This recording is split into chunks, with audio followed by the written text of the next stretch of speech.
Welcome back to the show, girls. It is October 31st. And just so I don't fail on my mission to get this out to you by the end of October, I'm going to cheat and I'm going to upload the full audiobook of The Science of Getting Rich. It's the shortcut to making more money, and I don't want to slow your money-making knowledge down because I happen to be a perfectionist and keep making myself re-record it. If you find it slow or boring, just know that I am coming out with the rest of all of it. All right, please enjoy the full audiobook of The Science of Getting Rich.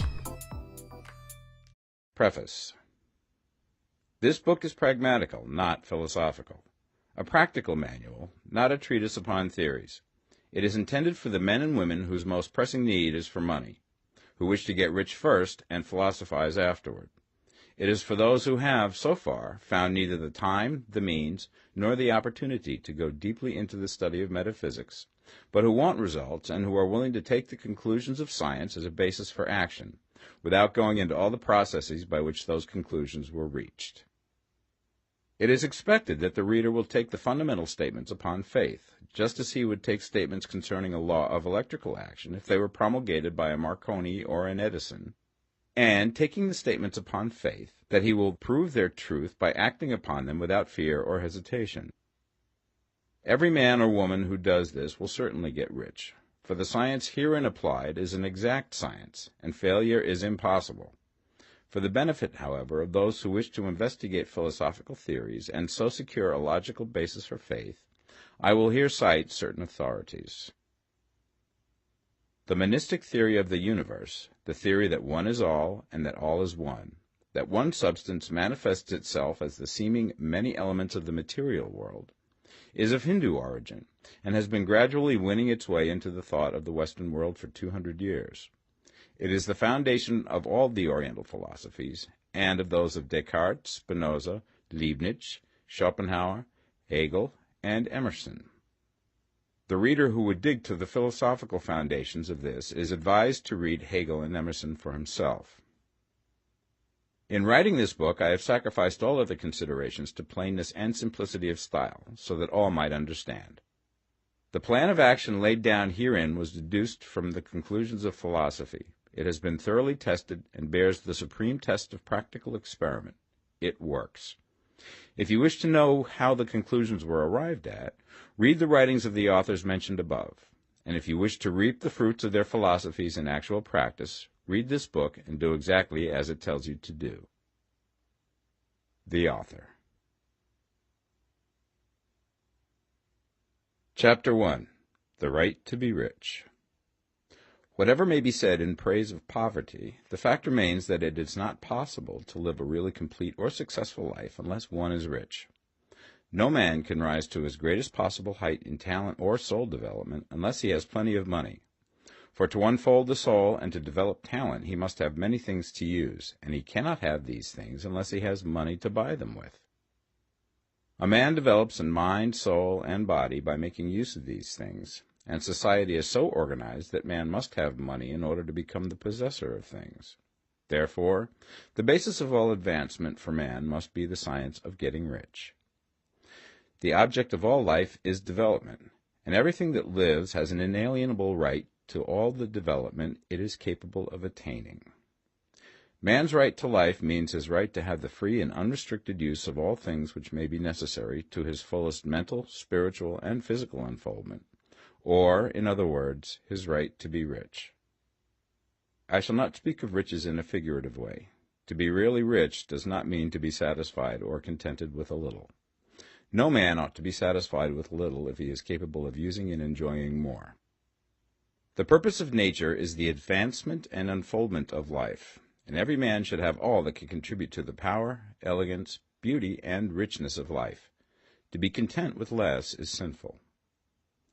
The man who owns all he wants for the living of all the life he is capable of living is rich, and no man who has not plenty of money can have all he wants. Life has advanced so far and become so complex that even the most ordinary man or woman requires a great amount of wealth in order to live in a manner that even approaches completeness. Every person naturally wants to become all that they are capable of becoming. This desire to realize innate possibilities is inherent in human nature. We cannot help wanting to be all that we can be. Success in life is becoming what you want to be. You can become what you want to be only by making use of things, and you can have the free use of things only as you become rich enough to buy them. To understand the science of getting rich is therefore the most essential of all knowledge. There is nothing wrong in wanting to get rich. The desire for riches is really the desire for a richer, fuller, and more abundant life, and that desire is praiseworthy. The man who does not desire to live more abundantly is abnormal, and so the man who does not desire to have money enough to buy all he wants is abnormal. There are three motives for which we live. We live for the body, we live for the mind, we live for the soul. No one of these is better or holier than the other. All are alike desirable, and no one of the three, body, mind, or soul, can live fully if either of the others is cut short of full life and expression. It is not right or noble to live only for the soul and deny mind or body, and it is wrong to live for the intellect and deny body or soul. We are all acquainted with the loathsome consequences of living for the body and denying both mind and soul, and we see that real life means the complete expression of all that man can give forth through body, mind, and soul. Whatever he can say, no man can be really happy or satisfied unless his body is living fully in every function, and unless the same is true of his mind and his soul. Wherever there is unexpressed possibility, or function not performed, there is unsatisfied desire. Desire is possibility seeking expression, or function seeking performance. Man cannot live fully in body without good food, comfortable clothing, and warm shelter, and without freedom from excessive toil. Rest and recreation are also necessary to his physical life. He cannot live fully in mind without books and time to study them, without opportunity for travel and observation, or without intellectual companionship. To live fully in mind, he must have intellectual recreations, and must surround himself with all the objects of art and beauty he is capable of using and appreciating. To live fully in soul, man must have love, and love is denied expression by poverty. A man's highest happiness is found in the bestowal of benefits on those he loves. Love finds its most natural and spontaneous expression in giving. The man who has nothing to give cannot fill his place as a husband or father, as a citizen or as a man. It is in the use of material things that a man finds full life for his body, develops his mind, and unfolds his soul. It is therefore of supreme importance to him that he should be rich. It is perfectly right that you should desire to be rich. If you are a normal man or woman, you cannot help doing so. It is perfectly right that you should give your best attention to the science of getting rich, for it is the noblest and most necessary of all studies. If you neglect this study, you are derelict in your duty to yourself, to God, and humanity, for you can render to God and humanity no greater service than to make the most of yourself. Chapter 2. There is a science of getting rich. There is a science of getting rich, and it is an exact science, like algebra or arithmetic. There are certain laws which govern the process of acquiring riches. Once these laws are learned and obeyed by any man, he will get rich with mathematical certainty. The ownership of money and property comes as a result of doing things in a certain way. Those who do things in this certain way, whether on purpose or accidentally, get rich, while those who do not do things in this certain way, no matter how hard they work or how able they are, remain poor. It is a natural law that like causes always produce like effects, and therefore any man or woman who learns to do things in this certain way will infallibly get rich. That the above statement is true is shown by the following facts. Getting rich is not a matter of environment, for if it were, all the people in certain neighborhoods would become wealthy. The people of one city would all be rich, while those of other towns would all be poor. Or the inhabitants of one state would roll in wealth, and those of an adjoining state would be in poverty. But everywhere we see rich and poor living side by side, in the same environment, and often engaged in the same vocations. When two men are in the same locality and in the same business, and one gets rich while the other remains poor, it shows that getting rich is not primarily a matter of environment. Some environments may be more favorable than others, but when two men in the same business are in the same neighborhood, and one gets rich while the other fails, it indicates that getting rich is the result of doing things in a certain way. And further, the ability to do things in this certain way is not due solely to the possession of talent, For many people who have great talent remain poor, while others who have very little talent get rich. Studying the people who have gotten rich, we find that they are an average lot in all respects, having no greater talents and abilities than other men. It is evident that they do not get rich because they possess talents and abilities that other men have not, but because they happen to do things in a certain way. Getting rich is not the result of saving or thrift. Many very penurious people are poor, while free spenders often get rich. Nor is getting rich due to doing things which others fail to do.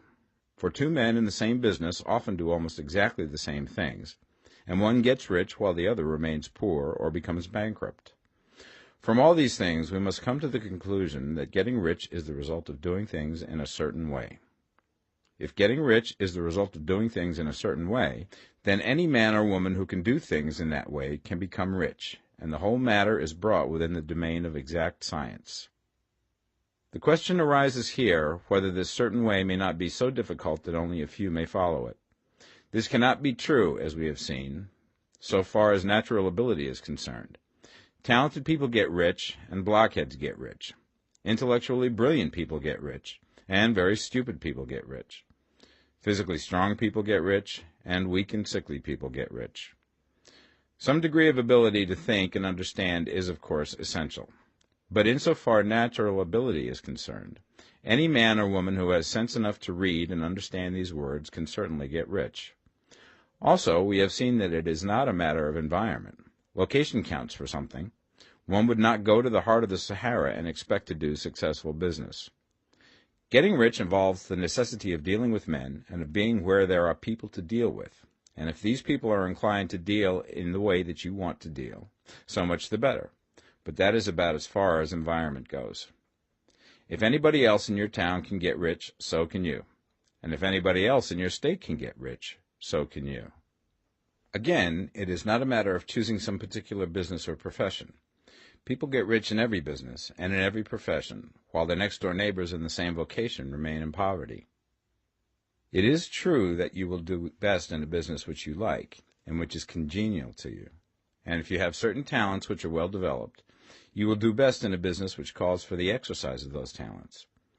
Also, you will do best in a business which is suited to your locality. An ice cream parlor would do better in a warm climate than in Greenland, and a salmon fishery will succeed better in the Northwest than in Florida, where there are no salmon. But aside from these general limitations, getting rich is not dependent upon your engaging in some particular business, but upon your learning to do things in a certain way.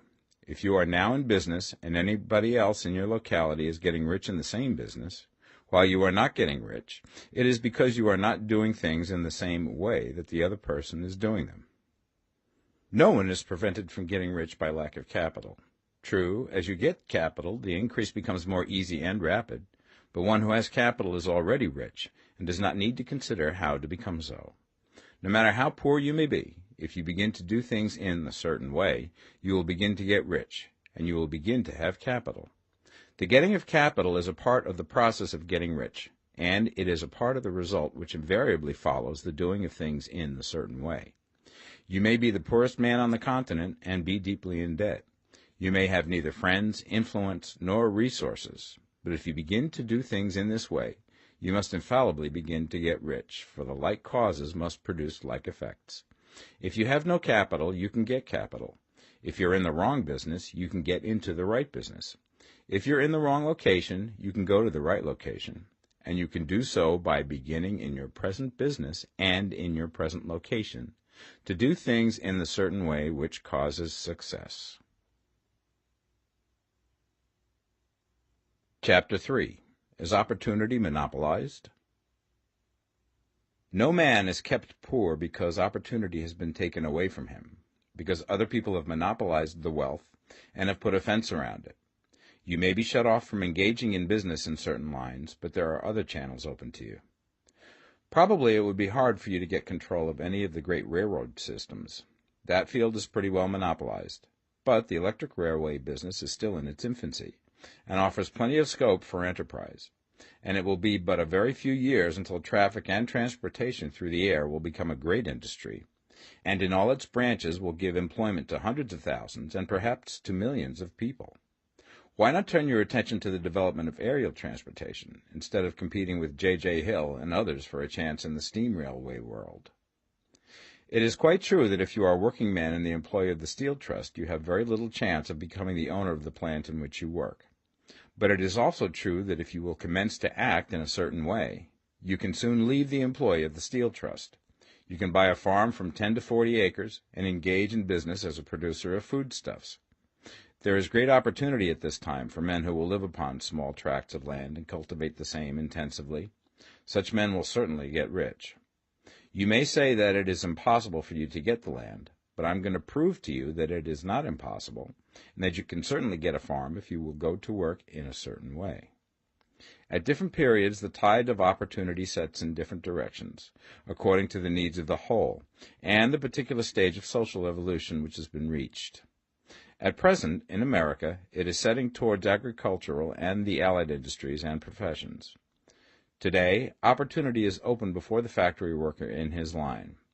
It is open before the businessman who supplies the farmer more than before the one who supplies the factory worker, and before the professional man who waits upon the farmer more than before the one who serves the working class.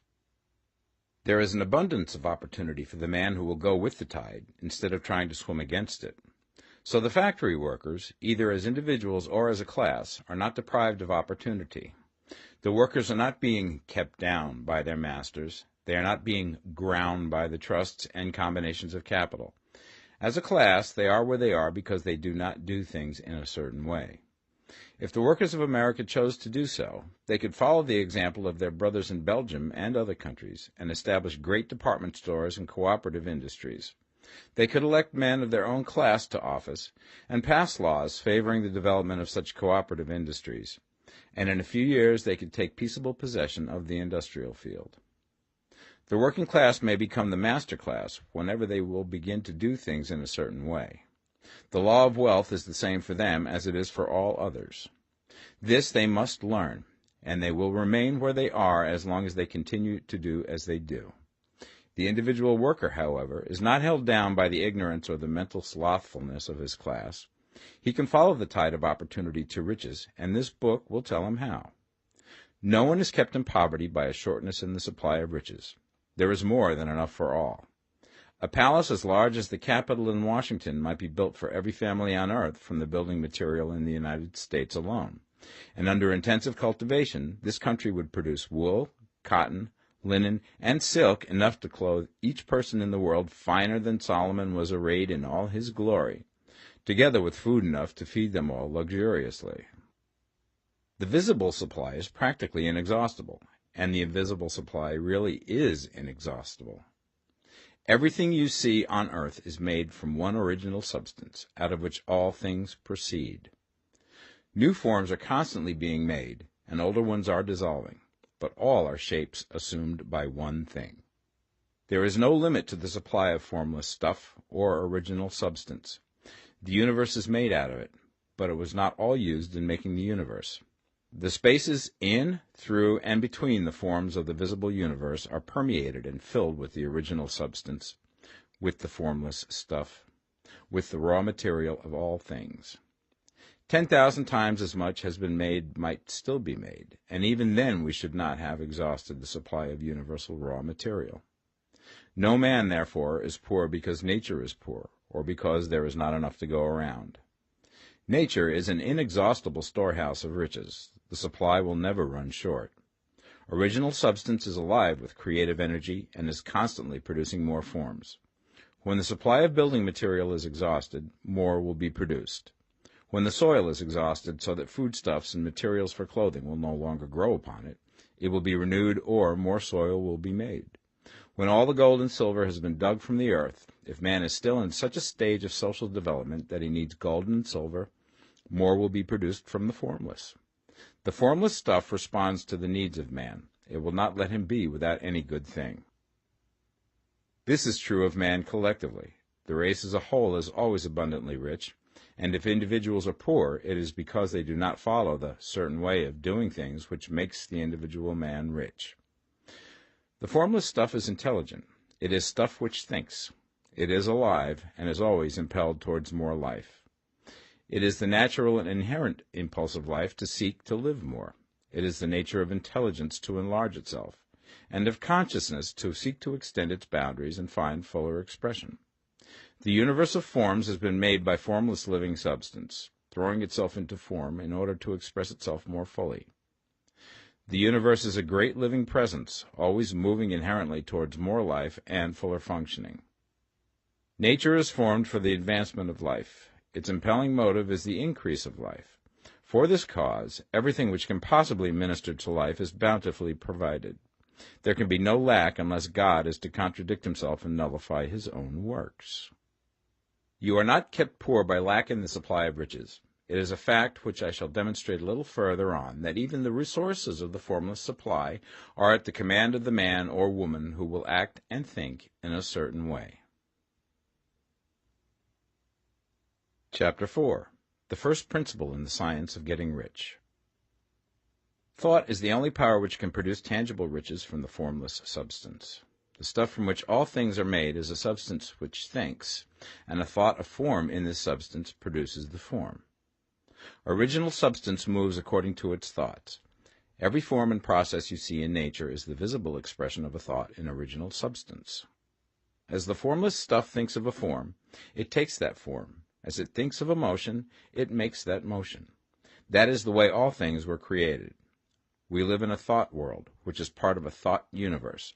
The thought of a moving universe extended through formless substance, and the thinking stuff moving according to that thought, took the form of systems of planets and maintains that form.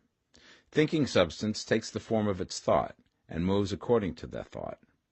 Holding the idea of a circling system of suns and worlds, it takes the form of these bodies and moves them as it thinks. Thinking the form of a slow-growing oak tree, it moves accordingly and produces the tree, though centuries may be required to do the work. In creating, the formless seems to move according to the lines of motion it has established. The thought of an oak tree does not cause the instant formation of a full-grown tree, but it does start in motion the forces which will produce the tree, along established lines of growth. Every thought of form held in thinking substance causes the creation of the form, but always, or at least generally, along lines of growth and action already established. The thought of a house of a certain construction, if it were impressed upon formless substance, might not cause the instant formation of the house, but it would cause the turning of creative energies already working in trade and commerce into such channels as to result in the speedy building of the house. And if there were no existing channels through which the creative energy could work, then the house would be formed directly from primal substance, without waiting for the slow processes of the organic and inorganic world. No thought of form can be impressed upon original substance without causing the creation of the form. Man is a thinking center and can originate thought. All the forms that man fashions with his hands must first exist in his thought. He cannot shape a thing until he has thought that thing. And so far, man has confined his efforts wholly to the work of his hands. He has applied manual labor to the world of forms, seeking to change or modify those already existing. He has never thought of trying to cause the creation of new forms by impressing his thoughts upon formless substance. When man has a thought form, he takes material from the forms of nature and makes an image of the form which is in his mind. He has so far made little or no effort to cooperate with formless intelligence, to work with the Father. He has not dreamed that he can do what he seeth the Father doing. Man reshapes and modifies existing forms by manual labor. He has given no attention to the question whether he may not produce things from formless substance by communicating his thoughts to it. We propose to prove that he may do so, to prove that any man or woman may do so, and to show how. As our first step, we must lay down the three fundamental propositions. First, we assert that there is one original formless stuff, or substance, from which all things are made. All the seemingly many elements are but different presentations of one element. All the many forms found in organic and inorganic nature are but different shapes, made from the same stuff. And this stuff is thinking stuff. A thought held in it produces the form of the thought. Thought, in thinking substance, produces shapes. Man is a thinking center, capable of original thought. If a man can communicate his thought to original thinking substance, he can cause the creation or formation of the thing he thinks about. To summarize this, there is the thinking stuff from which all things are made, and which, in its original state, permeates, penetrates, and fills the interspaces of the universe. A thought in this substance produces the thing that is imaged by the thought. Man can form things in his thought, and, by impressing his thought upon formless substance, can cause the thing he thinks about to be created. It may be asked if I can prove these statements, and without going into details, I answer that I can do so, both by logic and experience. Reasoning back from the phenomena of form and thought, I come to one original thinking substance, and reasoning forward from that thinking substance, I come to man's power to cause the formation of the thing he thinks about. And by experiment, I find the reasoning true, and this is my strongest proof. If one man who reads this book gets rich by doing what it tells him to do, that is evidence in support of my claim. But if every man who does what it tells him to do gets rich, that is proof positive until someone goes through the process and fails. The theory is true until the process fails, and this process will not fail. For every man who does exactly what this book tells him to do will get rich. I have said that men get rich by doing things in a certain way, and in order to do so, men must become able to think in a certain way. A man's way of doing things is the direct result of the way he thinks about things. To do things in a way that you want to do them, you will have to acquire the ability to think the way you want to think. This is the first step towards getting rich. To think what you want to think is to think truth, regardless of appearances. Every man has the natural and inherent power to think what he wants to think, but it requires far more effort to do so than it does to think the thoughts which are suggested by appearances. To think according to appearance is easy.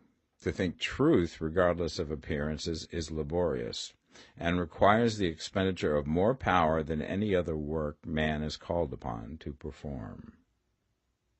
There is no labor from which most people shrink as they do from that of sustained and consecutive thought.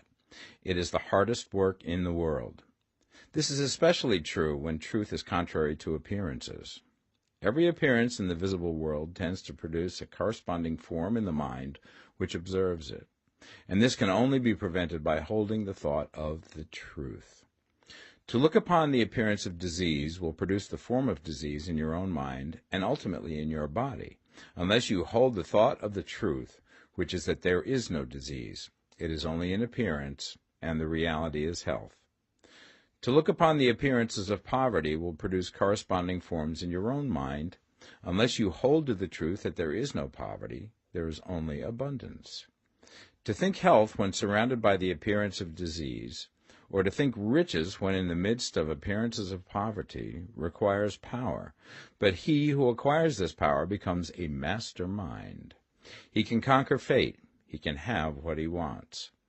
This power can only be acquired by getting hold of the basic fact which is behind all appearances, and that fact is that there is one thinking substance, from which and by which all things are made.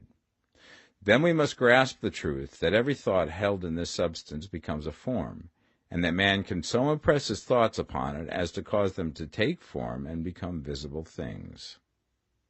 When we realize this, we lose all doubt and fear, for we know that we can create what we want to create, and we can get what we want to have, and can become what we want to be. As a first step towards getting rich, you must believe the three fundamental statements given previously in this chapter, and in order to emphasize them, I repeat them here. There is a thinking stuff from which all things are made, and which, in its original state, permeates, penetrates, and fills the interspaces of the universe. A thought in this substance produces the thing that is imaged by the thought. Man can form things in his thought, and, by impressing his thought upon formless substance, can cause the thing he thinks about to be created.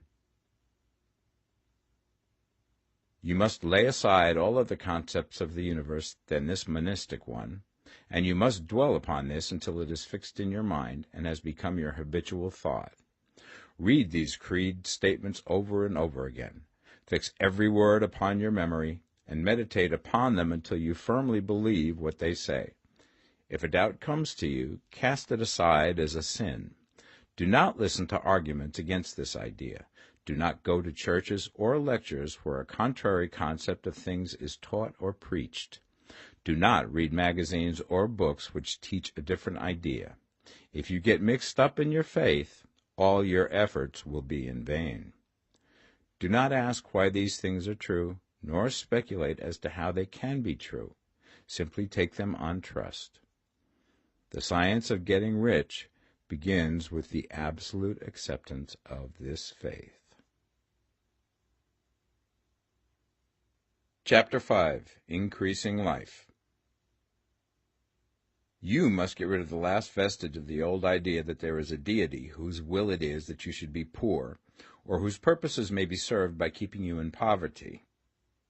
The intelligent substance which is all, and in all, which lives in all and lives in you, is a consciously living substance. Being a consciously living substance, it must have the nature and inherent desire of every living intelligence for increase of life. Every living thing must continually seek for the enlargement of its life, because life, in the mere act of living, must increase itself. A seed, dropped into the ground, springs into activity, and in the act of living produces 100 more seeds. Life, by living, multiplies itself. It is forever becoming more. It must do so if it continues to be at all. Intelligence is under the same necessity for continuous increase. Every thought we think makes it necessary for us to think another thought. Consciousness is continually expanding. Every fact we learn leads us to the learning of another fact. Knowledge is continually increasing. Every talent we cultivate brings to the mind the desire to cultivate another talent.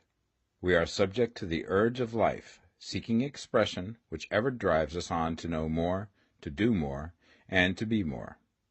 In order to know more, do more, and be more, we must have more. We must have things to use, for we learn and do and become only by using things. We must get rich so that we can live more. The desire for riches is simply the capacity for larger life seeking fulfillment. Every desire is the effort of an unexpressed possibility to come into action. It is power seeking to manifest which causes desire. That which makes you want more money is the same as that which makes the plant grow. It is life, seeking fuller expression. The one living substance must be subject to this inherent law of all life. It is permeated with the desire to live more. That is why it is under the necessity of creating things. The one substance desires to live more in you. Hence, it wants you to have all the things you can use. It is the desire of God that you should get rich. He wants you to get rich because he can express himself better through you if you have plenty of things to use in giving him expression. He can live more in you if you have unlimited command of the means of life. The universe desires you to have everything you want to have. Nature is friendly to your plans. Everything is naturally for you. Make up your mind that this is true. It is essential, however, that your purpose should harmonize with the purpose that is in all. You must want real life, not mere pleasure of sensual gratification. Life is the performance of function, and the individual really lives only when he performs every function, physical, mental, and spiritual, of which he is capable, without excess in any. You do not want to get rich in order to live swinishly, for the gratification of animal desires, that is not life. But the performance of every physical function is a part of life, and no one lives completely who denies the impulses of the body a normal and healthful expression. You do not want to get rich solely to enjoy mental pleasures, to get knowledge, to gratify ambition, to outshine others, to be famous. All these are a legitimate part of life, but the man who lives for the pleasures of the intellect alone will only have a partial life, and he will never be satisfied with his lot. You do not want to get rich solely for the good of others, to lose yourself for the salvation of mankind, to experience the joys of philanthropy and sacrifice. The joys of the soul are only a part of life, and they are no better or nobler than any other part. You want to get rich in order that you may eat, drink, and be merry when it is time to do these things, in order that you may surround yourself with beautiful things, see distant lands, Feed your mind and develop your intellect, in order that you may love men and do kind things, and be able to play a good part in helping the world to find truth. But remember that extreme altruism is no better and no nobler than extreme selfishness. Both are mistakes. Get rid of the idea that God wants you to sacrifice yourself for others, and that you can secure His favor by doing so. God requires nothing of the kind. What He wants is that you should make the most of yourself, for yourself and for others, and you can help others more by making the most of yourself than in any other way. You can make the most of yourself only by getting rich, so it is right and praiseworthy that you should give your first and best thought to the work of acquiring wealth. Remember, however, that the desire of substance is for all, and its movements must be for more life to all. It cannot be made to work for less life to any, because it is equally in all, seeking riches and life. Intelligent substance will make things for you, but it will not take things away from someone else and give them to you. You must get rid of the thought of competition. You are to create, not to compete for what is already created. You do not have to take anything away from anyone. You do not have to drive sharp bargains. You do not have to cheat or to take advantage. You do not need to let any man work for you for less than he earns. You do not have to covet the property of others or to look at it with wishful eyes. No man has anything of which you cannot have the like, and that without taking what he has away from him. You are to become a creator, not a competitor.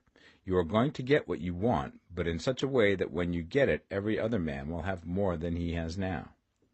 I am aware that there are men who get a vast amount of money by proceeding in direct opposition to the statements in the paragraph above, and may add a word of explanation here. Men of the plutocratic type, who become very rich, do so sometimes purely by their extraordinary ability on the plane of competition, and sometimes they unconsciously relate themselves to substance and its great purposes and movements for the general racial upbuilding through industrial evolution. Rockefeller, Carnegie, Morgan, et al. Have been the unconscious agents of the Supreme in the necessary work of systematizing and organizing productive industry, and, in the end, their work will contribute immensely towards increased life for all. Their day is nearly over. They have organized production, and will soon be succeeded by the agents of the multitude, who will organize the machinery of distribution. The multimillionaires are like the monster reptiles of the prehistoric eras.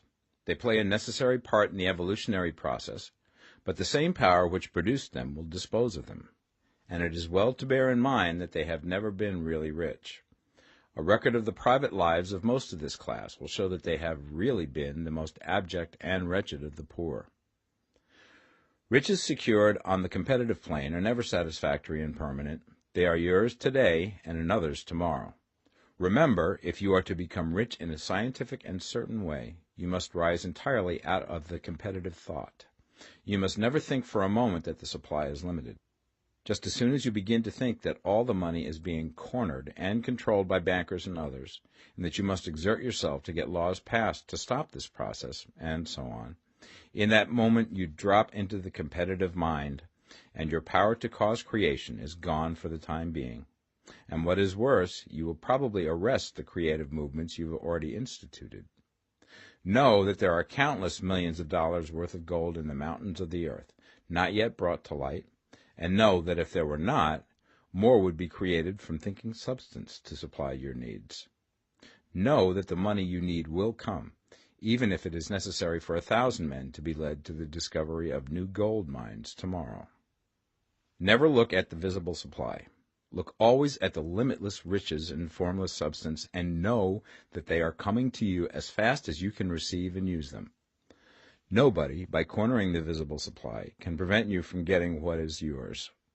So never allow yourself to think for an instant that all the best building spots will be taken before you get ready to build your house, unless you hurry. Never worry about the trusts and combines, and get anxious for fear that they will soon come to own the whole earth. Never get afraid that you will lose what you want because some other person beat you to it. That cannot possibly happen. You are not seeking anything that is possessed by anybody else. You are causing what you want to be created from formless substance, and the supply is without limits. Stick to the formulated statement. There is a thinking stuff from which all things are made, and which, in its original state, permeates, penetrates, and fills the interspaces of the universe. A thought in this substance produces the thing that is imaged by the thought. Man can form things in his thought, and by impressing his thought upon formless substance, can cause the thing he thinks about to be created.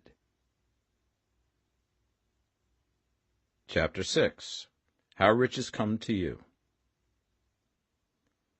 When I say that you do not have to drive sharp bargains, I do not mean that you do not have to drive any bargains at all, or that you are above the necessity for having any dealings with your fellow men. I mean that you will not need to deal with them unfairly. You do not have to get something for nothing, but can give to every man more than you take from him. You cannot give every man more in cash market value than you take from him, but you can give him more in use value than the cash value of the thing you take from him. The paper, ink, and other material in this book may not be worth the money you pay for it, but if the ideas suggested by it bring you thousands of dollars, you have not been wronged by those who sold it to you. They have given you a great use value for a small cash value.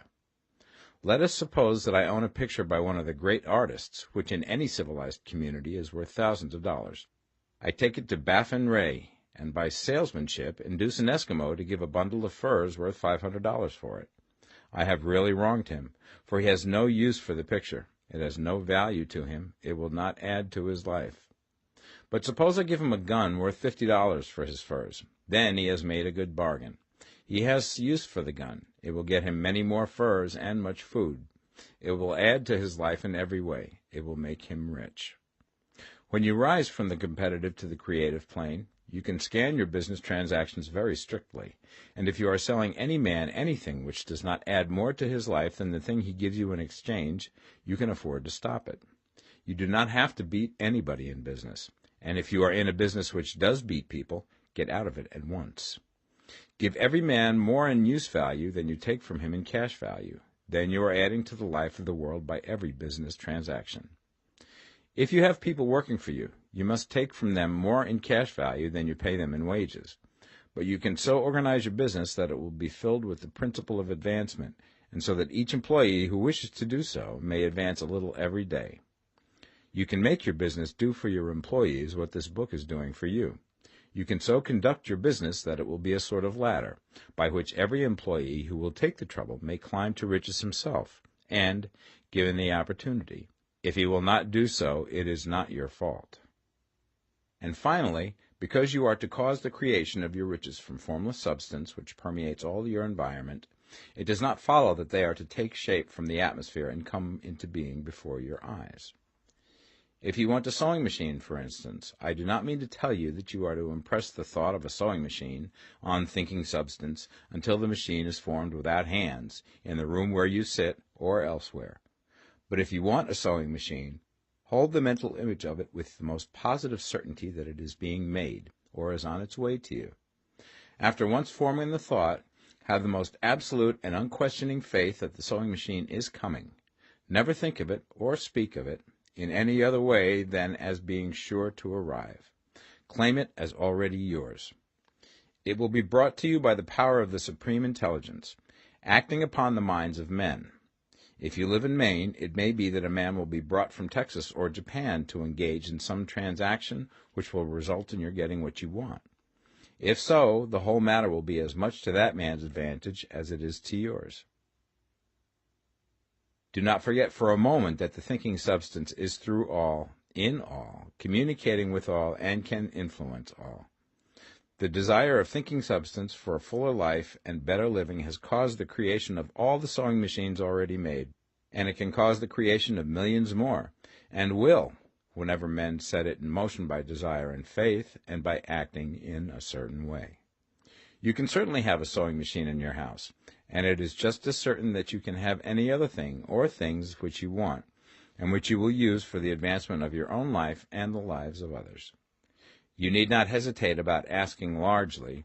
It is your Father's pleasure to give you the kingdom, said Jesus. Original substance wants to live all that is possible in you, and wants you to have all that you can or will use for the living of the most abundant life. If you fix upon your consciousness the fact that the desire you feel for the possession of riches is one with a desire of omnipotence for more complete expression, your faith becomes invincible. Once I saw a little boy sitting at a piano, and vainly tried to bring harmony out of the keys, and I saw that he was grieved and provoked by his inability to play real music. I asked him the cause of his vexation, and he answered, "I can feel the music in me, but I can't make my hands go right." The music in him was the urge of original substance, containing all the possibilities of all life. All that there is of music was seeking expression through the child. God, the one substance, is trying to live and do and enjoy things through humanity. He is saying, "I want hands to build wonderful structures, to play divine harmonies, to paint glorious pictures. I want feet to run my errands, eyes to see my beauties, tongues to tell mighty truths and to sing marvelous songs," and so on. All that there is of possibility is seeking expression through men. God wants those who can play music to have pianos and every other instrument, and to have the means to cultivate their talents to the fullest extent. He wants those who can appreciate beauty to be able to surround themselves with beautiful things. He wants those who can discern truth to have every opportunity to travel and observe. He wants those who can appreciate dress to be beautifully clothed, and those who can appreciate good food to be luxuriously fed. He wants all these things because it is himself that enjoys and appreciates them. It is God who wants to play and sing and enjoy beauty and proclaim truth and wear fine clothes and eat good food. It is God that worketh in you to will and to do, said Paul. The desire you feel for riches is the infinite, seeking to express himself in you as he sought to find expression in the little boy at the piano. So you need not hesitate to ask largely. Your part is to focalize and express the desire to God. This is a difficult point with most people. They retain some of the old idea that poverty and self-sacrifice are pleasing to God. They look upon poverty as a part of the plan, a necessity of nature. They have the idea that God has finished his work and made all that he can make, and that the majority of men must stay poor because there is not enough to go around. They hold to so much of this erroneous thought that they feel ashamed to ask for wealth. They try not to want more than a very modest competence, just enough to make them fairly comfortable.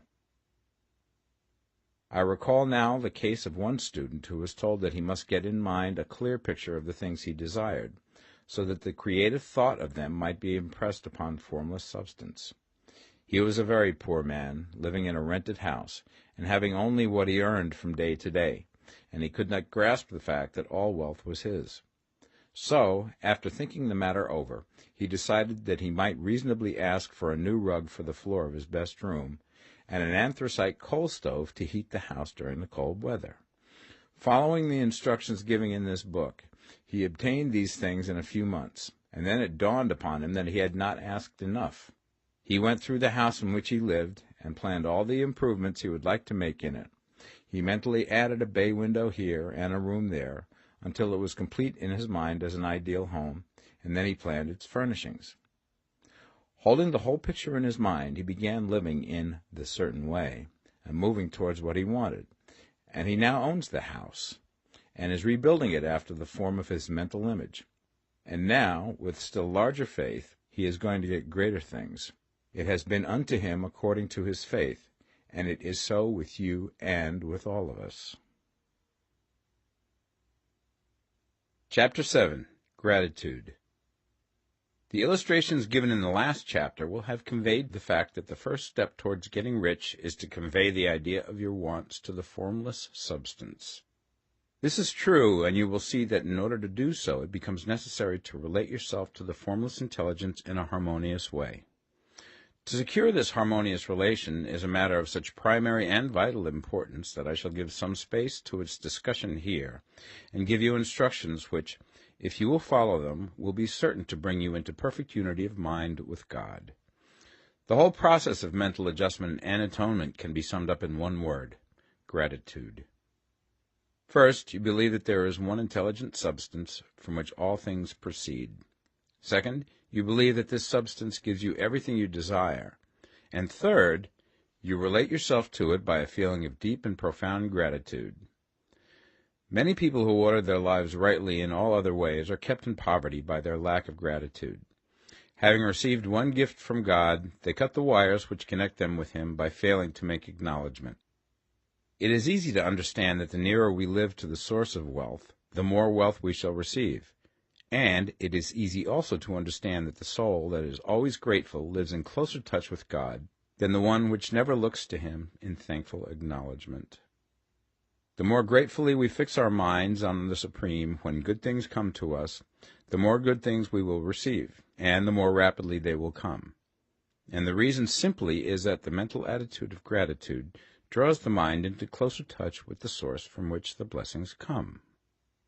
If it is a new thought to you that gratitude brings your whole mind into closer harmony with the creative energies of the universe, consider it well, and you will see that it is true. The good things you already have come to you along the line of obedience to certain laws. Gratitude will lead your mind out along the ways by which things come, and it will keep you in close harmony with creative thought and prevent you from falling into competitive thought. Gratitude alone can keep you looking towards the all, and prevent you from falling into the error of thinking of the supply as limited, and to do that would be fatal to your hopes. There is a law of gratitude, and it is absolutely necessary that you should observe the law if you are to get the results you seek. The law of gratitude is the natural principle that action and reaction are always equal, and in opposite directions. The grateful outreaching of your mind in thankful praise to the Supreme is a liberation or expenditure of force. It cannot fail to reach that to which it is addressed, and the reaction is an instantaneous movement towards you. Draw nigh unto God, and He will draw nigh unto you. That is a statement of psychological truth. And if your gratitude is strong and constant, the reaction in formless substance will be strong and continuous. The movement of the things you want will always be towards you. Notice the grateful attitude that Jesus took. How He always seemed to be saying, I thank Thee, Father, that Thou hearest me. You cannot exercise much power without gratitude, for it is gratitude that keeps you connected with power. But the value of gratitude does not consist solely in getting you more blessings in the future. Without gratitude, you cannot long keep from dissatisfied thought regarding things as they are. The moment you permit your mind to dwell with dissatisfaction upon things as they are, you begin to lose ground. You fix attention upon the common, the ordinary, the poor, and the squalid and mean, and your mind takes the form of these things. Then you will transmit these forms or mental images to the formless, and the common, the poor, the squalid, and mean will come to you. To permit your mind to dwell upon the inferior is to become inferior, and to surround yourself with inferior things.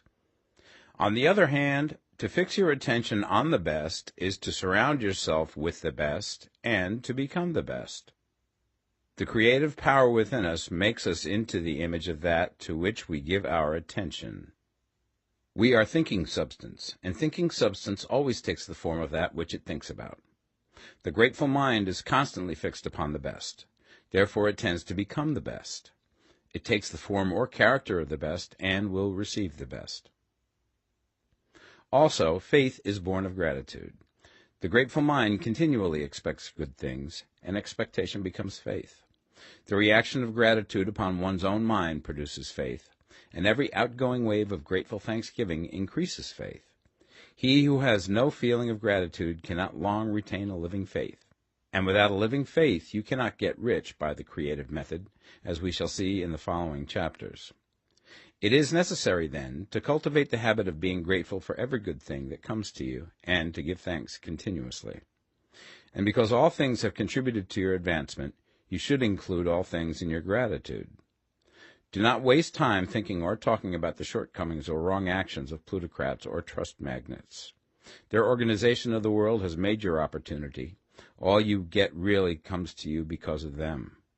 Do not rage against corrupt politicians. If it were not for politicians, we should fall into anarchy, and your opportunity would be greatly lessened. God has worked a long time and very patiently to bring us up to where we are in industry and government, and he is going right on with his work. There is not the least doubt that he will do away with plutocrats, trust magnates, captains of industry, and politicians as soon as they can be spared. But in the meantime, behold, they are all very good. Remember that they are all helping to arrange the lines of transmission along which your riches will come to you, and be grateful to them all. This will bring you into harmonious relations with the good in everything, and the good in everything will move toward you.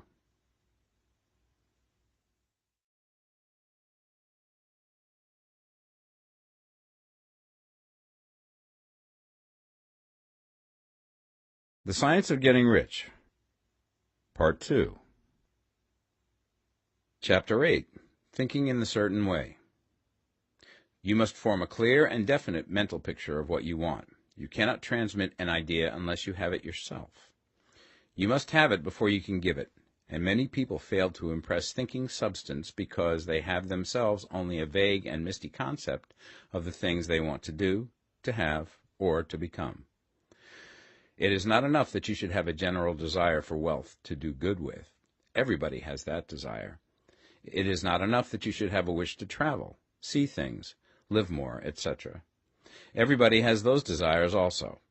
If you were going to send a wireless message to a friend, you would not send the letters of the alphabet in their order and let him construct the message for himself, nor would you take words at random from the dictionary. You would send a coherent sentence, one which meant something. When you try to impress your wants upon substance, remember that it must be done by a coherent statement. You must know what you want and be definite. You can never get rich or start the creative power into action by sending out unformed longings and vague desires. Go over your desires just as the man I have described went over his house. See just what you want and get a clear mental picture of it as you wish it to look when you get it. That clear mental picture you must have continually in mind, as the sailor has in mind the port towards which he is sailing the ship. You must keep your face towards it all the time. You must no more lose sight of it than the steersman loses sight of the compass. It is not necessary to take exercises in concentration, nor to set apart special times for prayer and affirmation, nor to go into the silence, nor to do occult stunts of any kind. There things are well enough, but all you need is to know what you want, and to want it badly enough so that it will stay in your thoughts. Spend as much of your leisure time as you can in contemplating your picture, but no one needs to take exercises to concentrate his mind on a thing which he really wants. It is the things you do not really care about which require effort to fix your attention upon them. And unless you really want to get rich, so that the desire is strong enough to hold your thoughts directly to the purpose, as the magnetic pole holds the needle of the compass, it will hardly be worthwhile for you to try to carry out the instructions given in this book.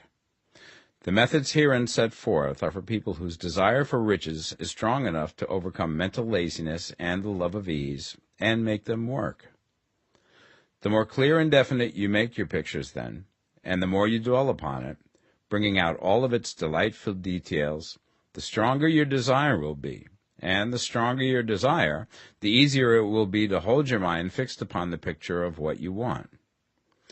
Something more is necessary, however, than merely to see the picture clearly. If that is all you do, you are only a dreamer, and will have little or no power for accomplishment. Behind your clear vision must be the purpose to realize it, to bring it out in tangible expression.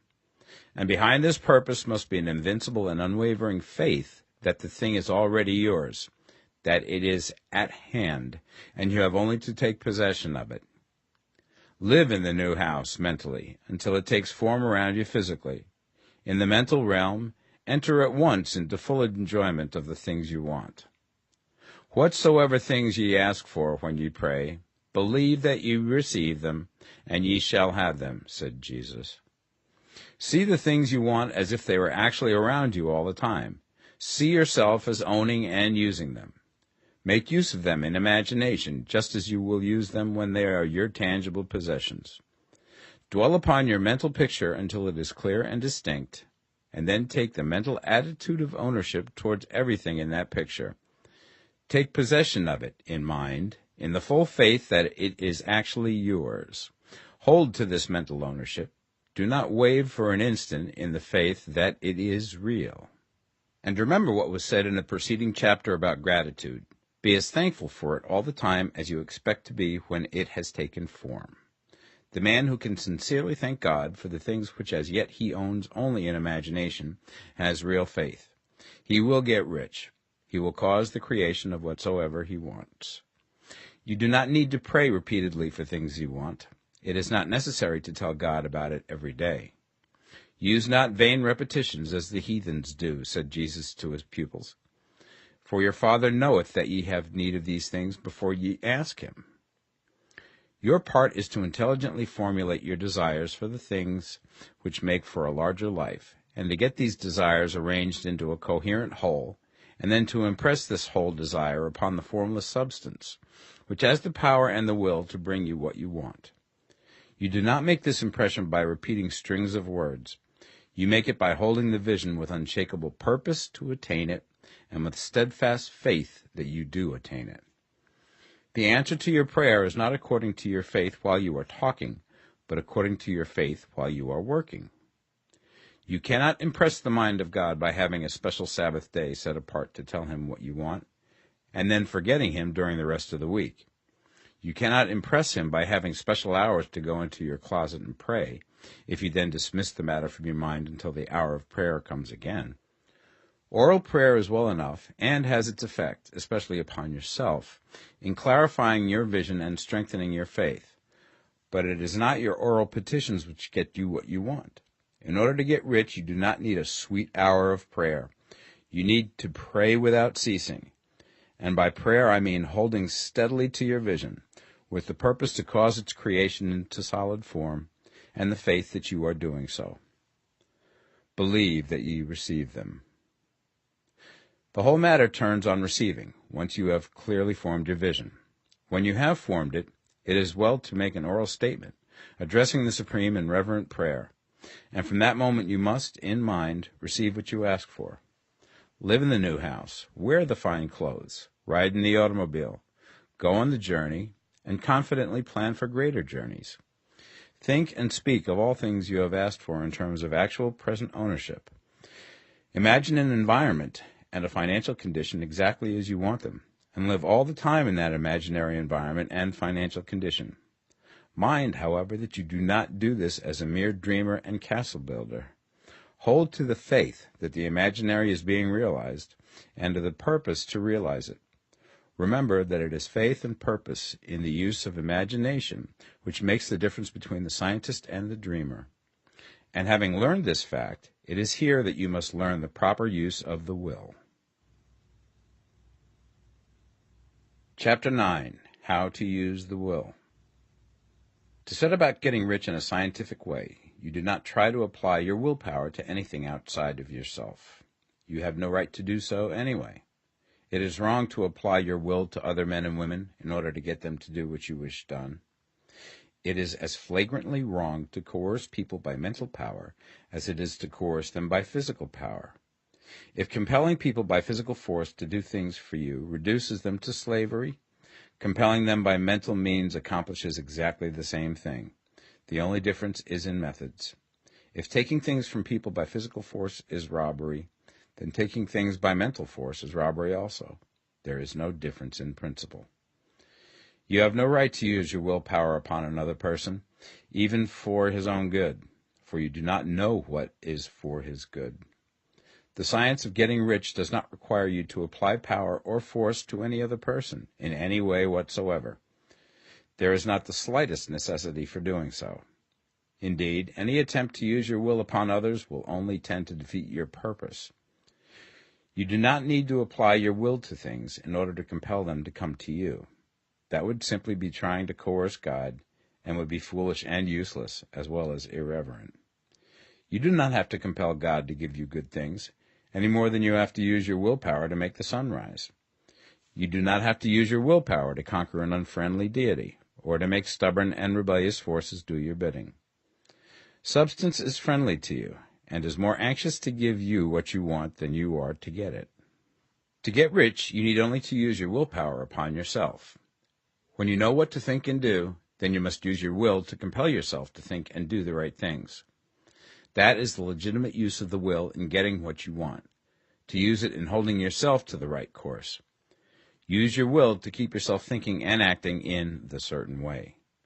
Do not try to project your will or thoughts or your mind out into space to act on things or people. Keep your mind at home. It can accomplish more there than elsewhere. Use your mind to form a mental image of what you want and to hold that vision with faith and purpose, and use your will to keep your mind working in the right way.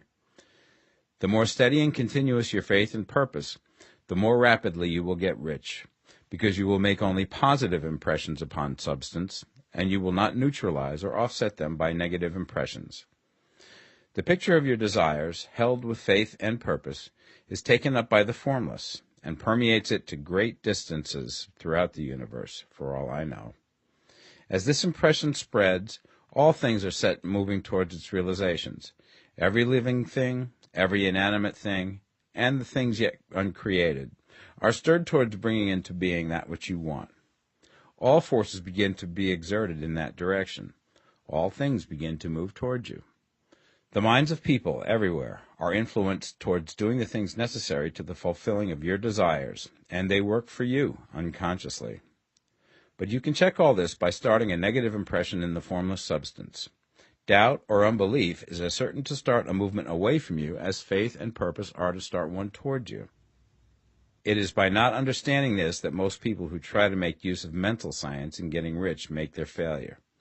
Every hour and moment you spend in giving heeds to doubts and fears. Every hour you spend in worry, every hour in which your soul is possessed by unbelief, sets a current away from you in the whole domain of intelligent substance. All the promises are unto them that believe, and unto them only. Notice how insistent Jesus was upon this point of belief, and now you know the reason why. Since belief is all important, it behooves you to guard your thoughts, and as your beliefs will be shaped to a very great extent by the things you observe and think about, it is important that you should command your attention. And here the will comes into use, for it is by your will that you determine upon what things your attention shall be fixed. If you want to become rich, you must not make a study of poverty. Things are not brought into being by thinking about their opposites. Health is never to be attained by studying disease and thinking about disease. Righteousness is not to be promoted by studying sin and thinking about sin. And no one ever got rich by studying poverty and thinking about poverty. Medicine as a science of disease has increased disease. Religion as a science of sin has promoted sin. And economics as a study of poverty will fill the world with wretchedness and want. Do not talk about poverty. Do not investigate it or concern yourself with it. Never mind what its causes are. You have nothing to do with them. What concerns you is the cure. Do not spend your time in charitable work or charity movements. All charity only tends to perpetuate the wretchedness it aims to eradicate. I do not say that you should be hard-hearted or unkind and refuse to hear the cry of need, but you must not try to eradicate poverty in any of the conventional ways. Put poverty behind you, and put all that pertains to it behind you, and make good. Get rich. That is the best way you can help the poor. And you cannot hold the mental image which is to make you rich if you fill your mind with pictures of poverty. Do not read books or papers which give circumstantial accounts of the wretchedness of the tenement dwellers, of the horrors of child labor, and so on. Do not read anything which fills your mind with gloomy images of want and suffering. You cannot help the poor in the least by knowing about these things, and the widespread knowledge of them does not tend at all to do away with poverty. What tends to do away with poverty is not getting the pictures of poverty into your mind, but getting pictures of wealth into the minds of the poor. You are not deserting the poor in their misery when you refuse to allow your mind to be filled with pictures of that misery. Poverty can be done away with, not by increasing the number of well-to-do people who think about poverty, but by increasing the number of poor people who purpose with faith to get rich. The poor do not need charity, they need inspiration. Charity only sends them a loaf of bread to keep them alive in their wretchedness, or give them an entertainment to make them forget for an hour or two. But inspiration will cause them to rise out of their misery. If you want to help the poor, demonstrate to them that they can become rich. Prove it by getting rich yourself. The only way in which poverty will ever be banished from this world is by getting a large and constantly increasing number of people to practice the teachings of this book. People must be taught to become rich by creation, not by competition. Every man who becomes rich by competition throws down behind him the ladder by which he rises and keeps others down. But every man who gets rich by creation opens a way for thousands to follow him and inspires them to do so. You are not showing hardness of heart or an unfeeling disposition when you refuse to pity poverty, see poverty, read about poverty, or think or talk about it, or to listen to those who do talk about it. Use your willpower to keep your mind off the subject of poverty and to keep it fixed with faith and purpose on the vision of what you want. Chapter 10. Further Use of the Will. You cannot retain a true and clear vision of wealth if you are constantly turning your attention to opposing pictures, whether they be external or imaginary. Do not tell of your past troubles of a financial nature, if you have had them.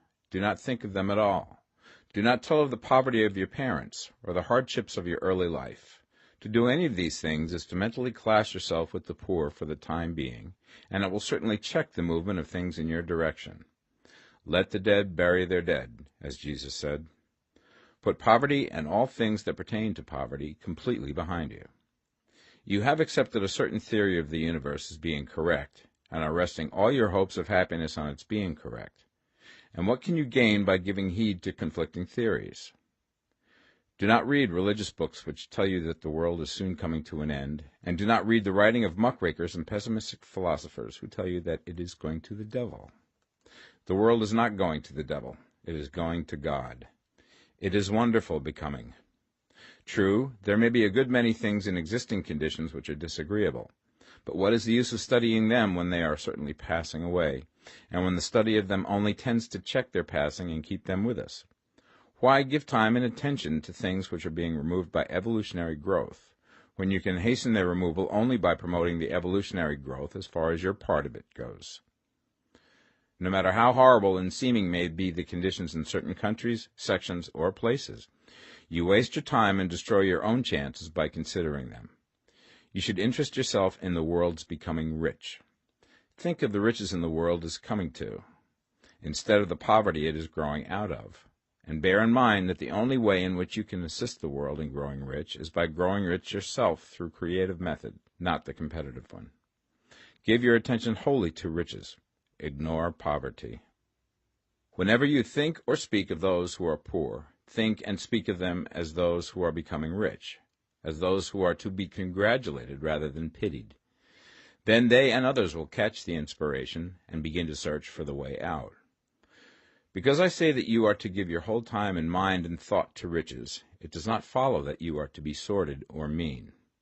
To become really rich is the noblest aim you can have in life, for it includes everything else. On the competitive plane, the struggle to get rich is a godless scramble for power over other men. But when we come into the creative mind, all this is changed. All that is possible in the way of greatness and soul unfoldment, of service and lofty endeavor, comes by way of getting rich. All is made possible by the use of things. If you lack for physical health, you will find that the attainment of it is conditional on you getting rich. Only those who are emancipated from financial worry and who have the means to live a carefree existence and follow hygienic practices can have and retain health. Moral and spiritual greatness is possible only to those who are above the competitive battle for existence, and only those who are becoming rich on the plane of creative thought are free from the degrading influences of competition. If your heart is set on domestic happiness, remember that love flourishes best when there is refinement, a high level of thought, and freedom from corrupting influences. And these are to be found only where riches are attained by the exercise of creative thought, without strife or rivalry. You can aim at nothing so great or noble, I repeat, as to become rich, and you must fix your attention upon your mental picture of riches, to the exclusion of all that may tend to dim or obscure the vision. You must learn to see the underlying truth in all things. You must see beneath all seemingly wrong conditions the great one life, ever moving forward towards fuller expression and more complete happiness. It is the truth that there is no such thing as poverty, that there is only wealth. Some people remain in poverty because they are ignorant of the fact that there is wealth for them, and these can best be taught by showing them the way to affluence in your own person and practice. Others are poor because, while they feel that there is a way out, they are too intellectually indolent to put forth the mental effort necessary to find that way and by travel it. Others still are poor because, while they have some notion of science, they have become so swamped and lost in the maze of metaphysical and occult theories that they do not know which road to take. They try a mixture of many systems and fail in all. For these, again, the very best thing to do is to show the right way in your own person and practice. An ounce of doing things is worth a pound of theorizing. The very best thing you can do for the whole world is to make the most of yourself. You can serve God and man in no more effective way than by getting rich. That is, if you get rich by the creative method and not by the competitive one. Another thing. We assert that this book gives in detail the principles of the science of getting rich. And if that is true, you do not need to read any other book upon the subject. This may sound narrow and egotistical, but consider. There is no more scientific method of computation in mathematics than by addition, subtraction, multiplication, and division. No other method is possible. There can be but one shortest distance between 2 points. There is only one way to think scientifically, and that is to think in the way that leads by the most direct and simple route to the goal. No man has yet formulated a briefer or less complex system than the one set forth herein. It has been stripped of all non-essentials. When you commence on this, lay all others aside. Put them out of your mind altogether. Read this book every day. Keep it with you. Commit it to memory, and do not think about other systems and theories. If you do, you will begin to have doubts, and to be uncertain and wavering in your thought, and then you will begin to make failures. After you have made good and become rich, you may study other systems as much as you please. But until you are quite sure that you have gained what you want, do not read anything on this line but this book, unless it be the authors mentioned in the preface. And read only the most optimistic comments on the world's news, those in harmony with your picture. Also, postpone your investigations into the occult. Do not dabble in theosophy, spiritualism, or kindred studies. It is very likely that the dead still live and are near, but if they are, let them alone. Mind your own business. Wherever the spirits of the dead may be, they have their own work to do and their own problems to solve, and we have no right to interfere with them. We cannot help them, and it is very doubtful whether they can help us, or whether we have any right to trespass upon their time if they can. Let the dead and the hereafter alone, and solve your own problem. Get rich. If you begin to mix with the occult, you will start mental cross-currents which will surely bring your hopes to shipwreck. Now, this and the preceding chapters have brought us to the following statement of basic facts. There is a thinking stuff from which all things are made, and which, in its original state, permeates, penetrates, and fills the interspaces of the universe. A thought in this substance produces the thing that is imaged by the thought. Man can form things in his thought, and, by impressing his thought upon formless substance, can cause the thing he thinks about to be created. In order to do this, man must pass from the competitive to the creative mind. He must form a clear mental picture of the things he wants, and hold this picture in his thoughts with the fixed purpose to get what he wants, and the unwavering faith that he does get what he wants, closing his mind against all that may tend to shake his purpose, dim his vision, or quench his faith. And in addition to all this, we shall now see that he must live and act in a certain way. Chapter 11. Acting in the Certain Way.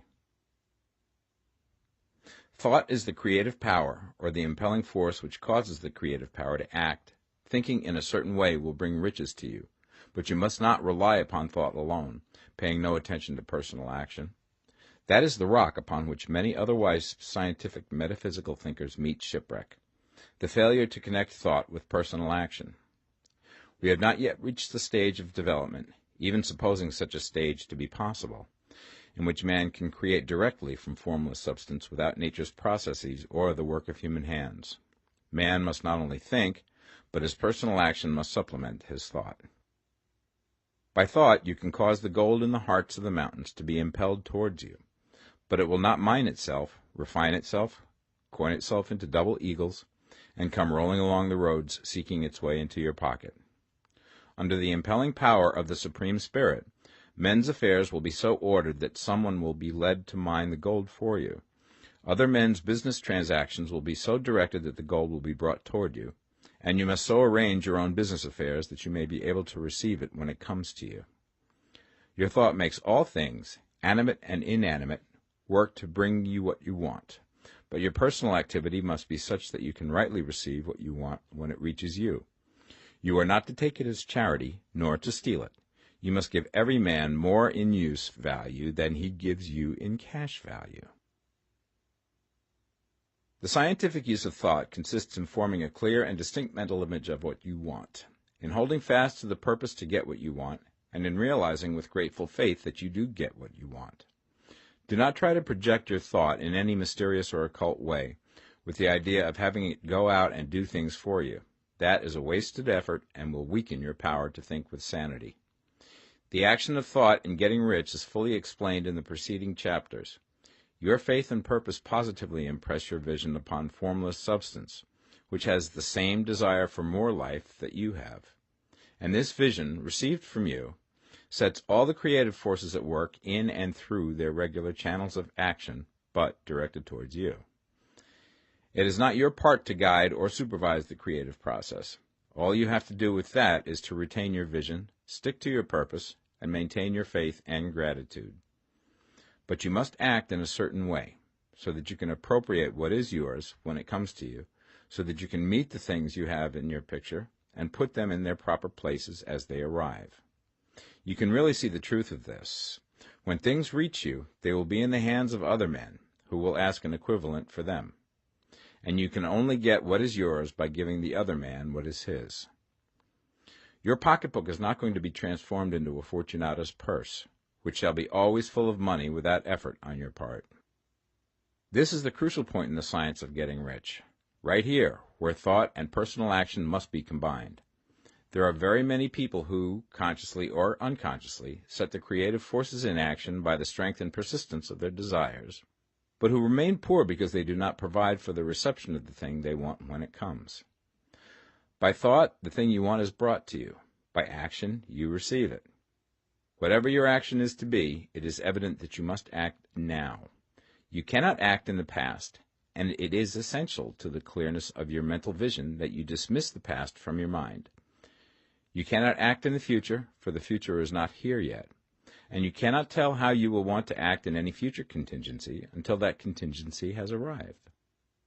Because you are not in the right business or the right environment now, do not think that you must postpone action until you get into the right business or environment. And do not spend time in the present taking thought as to the best course in possible future emergencies. Have faith in your ability to meet any emergency when it arrives. If you act in the present with your mind on the future, your present action will be with a divided mind and will not be effective. Put your whole mind into present action. Do not give your creative impulse to original substance, and then sit down and wait for results. If you do, you will never get them. Act now. There is never any time but now, and there never will be any time but now. If you are ever to begin to make ready for the reception of what you want, you must begin now. And your action, whatever it is, must most likely be in your present business or employment, and must be upon the persons and things in your present environment. You cannot act where you are not, you cannot act where you have been, and you cannot act where you are going to be. You can act only where you are.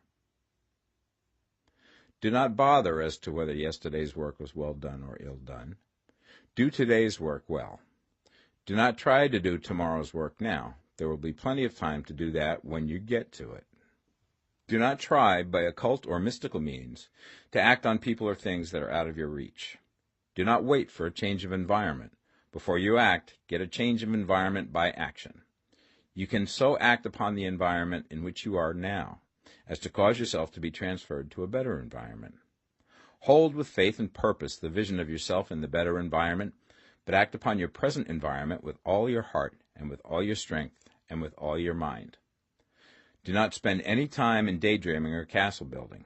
Hold to the one vision of what you want and act now. Do not cast about seeking some new thing to do, or some strange, unusual, or remarkable action to perform as a first step towards getting rich. It is probable that your actions, at least for some time to come, will be those you have been performing for some time past, but you are to begin now to perform these actions in a certain way, which will surely make you rich.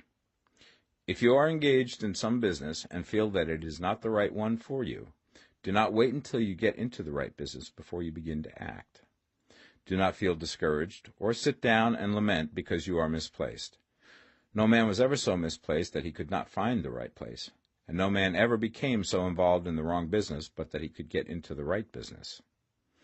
Hold the vision of yourself in the right business, with the purpose to get into it, and the faith that you will get into it, and are getting into it, but act in your present business.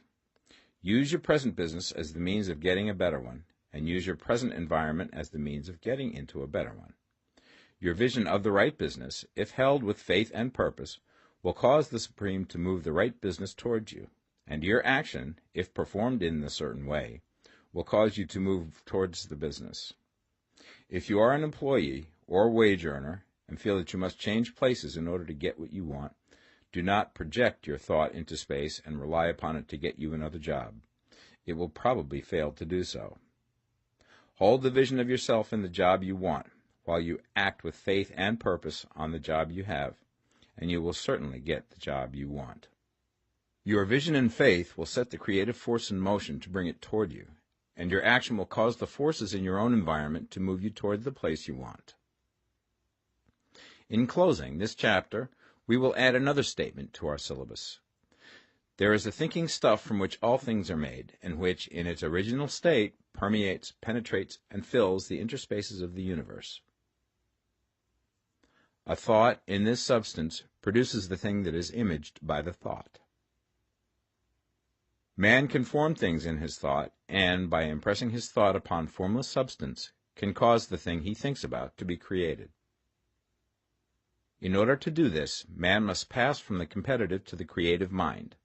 He must form a clear mental picture of the thing he wants, and hold this picture in his thoughts with the fixed purpose to get what he wants, and the unwavering faith that he does get what he wants, closing his mind to all that may tend to shake his purpose, dim his vision, or quench his faith. That he may receive what he wants when it comes, man must act now upon the people and things in his present environment. Chapter 12. Efficient Action. You must use your thought as directed in previous chapters and begin to do what you can do where you are, and you must do all that you can do where you are. You can advance only by being larger than your present place, and no man is larger than his present place who leaves undone any of the work pertaining to that place. The world is advanced only by those who more than fill their present places. If no man quite filled his present place, you can see that there must be a going backward in everything. Those who do not quite fill their present places are dead weight upon society, government, commerce, and industry. They must be carried along by others at a great expense. The progress of the world is retarded only by those who do not fill the places they are holding. They belong to a former age and a lower stage or plane of life, and their tendency is towards degeneration. No society could advance if every man was smaller than his place. Social evolution is guided by the law of physical and mental evolution. In the animal world, evolution is caused by excess of life. When an organism has more life than can be expressed in the function of its own plane, it develops the organs of a higher plane, and a new species is originated. There never would have been new species had there not been organisms which more than filled their places. The law is exactly the same for you. Your getting rich depends upon your applying this principle to your own affairs. Every day is either a successful day or a day of failure, and it is the successful days which get you what you want. If every day is a failure, you can never get rich, while if every day is a success, you cannot fail to get rich. If there is something that may be done today, and you do not do it, you have failed in so far as that thing is concerned, and the consequences may be more disastrous than you imagine. You cannot foresee the results of even the most trivial act. You do not know the workings of all the forces that have been set moving in your behalf. Much may be depending on your doing some simple act. It may be the very thing which is to open the door of opportunity to very great possibilities. You can never know all the combinations which Supreme Intelligence is making for you in the world of things and of human affairs. Your neglect or failure to do some small thing may cause a long delay in getting what you want. Do, every day, all that can be done that day. There is, however, a limitation or qualification of the above that you must take into account. You are not to overwork, not to rush blindly into your business in the effort to do the greatest possible number of things in the shortest possible time. You are not to try to do tomorrow's work today, nor to do a week's work in a day. It is really not the number of things you do, but the efficiency of each separate action that counts. Every act is, in itself, either a success or a failure. Every act is, in itself, either effective or inefficient. Every inefficient act is a failure, and if you spend your life in doing inefficient acts, your whole life will be a failure. The more things you do, the worse for you if all your acts are inefficient ones. On the other hand, every efficient act is a success in itself, and if every act of your life is an efficient one, your whole life must be a success. The cause of failure is doing too many things in an inefficient manner, and not doing enough things in an efficient manner. You will see that it is a self-evident proposition that if you do not do any inefficient acts, and if you do a sufficient number of efficient acts, you will become rich. If, now, it is possible for you to make each act an efficient one, you see again that the getting of riches is reduced to an exact science, like mathematics. The matter turns, then, on the questions whether you can make each separate act a success in itself, and this you certainly can do. You can make each act a success because all power is working with you, and all power cannot fail. Power is at your service, and to make each act efficient, you have only to put power into it. Every action is either strong or weak, and when every one is strong, you are acting in a certain way which will make you rich. Every act can be made strong and efficient by holding your vision while you are doing it, and putting the whole power of your faith and purpose into it. It is at this point that the people fail who separate mental power from personal action. They use the power of the mind in one place and at one time, and they act in another place at another time. So their acts are not successful in themselves. Too many of them are inefficient.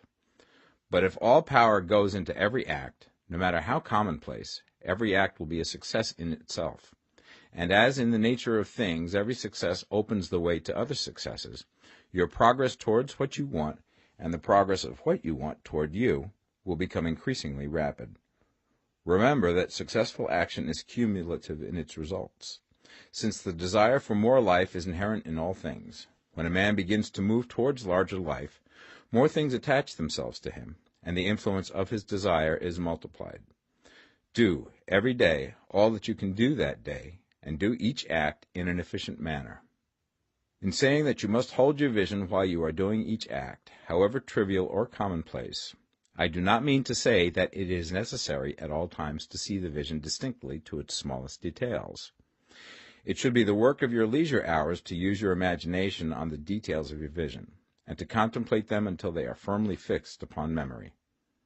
If you wish speedy results, spend practically all your spare time in this practice. By continuous contemplation you will get the picture of what you want, even to the smallest details, so firmly fixed upon your mind and so completely transferred to the mind of formless substance, that in your working hours you need only to mentally refer to the picture to stimulate your faith and purpose, and cause your best effort to be put forth. Contemplate your picture in your leisure hours until your consciousness is so full of it that you can grasp it instantly. You will become so enthused with its bright promises that the mere thought of it will call forth the strongest energies of your whole being. Let us again repeat our syllabus, and by slightly changing the closing statements, bring it to the point we have now reached. There is a thinking stuff from which all things are made, and which, in its original state, permeates, penetrates, and fills the interspaces of the universe. A thought in this substance produces the thing that is imaged by the thought. Man can form things in his thought, and, by impressing his thought upon formless substance, can cause the thing he thinks about to be created. In order to do this, man must pass from competitive to the creative mind. He must form a clear mental picture of the thing he wants, and do, with faith and purpose, all that can be done each day, doing each separate thing in an efficient manner. Chapter 13. Getting into the right business. Success in any particular business depends for one thing upon your possessing in a well-developed state the faculties required in that business. Without good musical faculty, no one can succeed as a teacher of music. Without well-developed mechanical faculties, no one can achieve great success in any of the mechanical trades. Without tact and the commercial faculties, no one can succeed in the mercantile pursuits. But to possess in a well-developed state the faculties required in your particular vocation does not ensure getting rich. There are musicians who have remarkable talent and who yet remain poor. There are blacksmiths, carpenters, and so on who have excellent mechanical ability, but who do not get rich. And there are merchants with good faculties for dealing with men who nevertheless fail. The different faculties are tools. It is essential to have good tools, but it is also essential that the tools should be used in the right way. One man can take a sharp saw, a square, a good plane, and so on, and build a handsome article of furniture. Another man can take the same tools and set to work to duplicate the article, but his production will be a botch. He does not know how to use good tools in a successful way. The various faculties of your mind are the tools with which you must do the work which is to make you rich. It will be easier for you to succeed if you get into a business for which you are well equipped with mental tools. Generally speaking, you will do best in that business which will use your strongest faculties, the one for which you are naturally best fitted. But there are limitations to this statement also. No man should regard his vocation as being irrevocably fixed by the tendencies with which he was born. You can get rich in any business, for if you have not the right talent you can develop that talent. It merely means that you will have to make your tools as you go along, instead of confining yourself to the use of those with which you were born. It will be easier for you to succeed in a vocation for which you already have the talent in a well-developed state, but you can succeed in any vocation, for you can develop any rudimentary talent, and there is no talent of which you have not at least the rudiment. You will get rich most easily in point of effort if you do that for which you are best fitted, but you will get rich most satisfactorily if you do that which you want to do.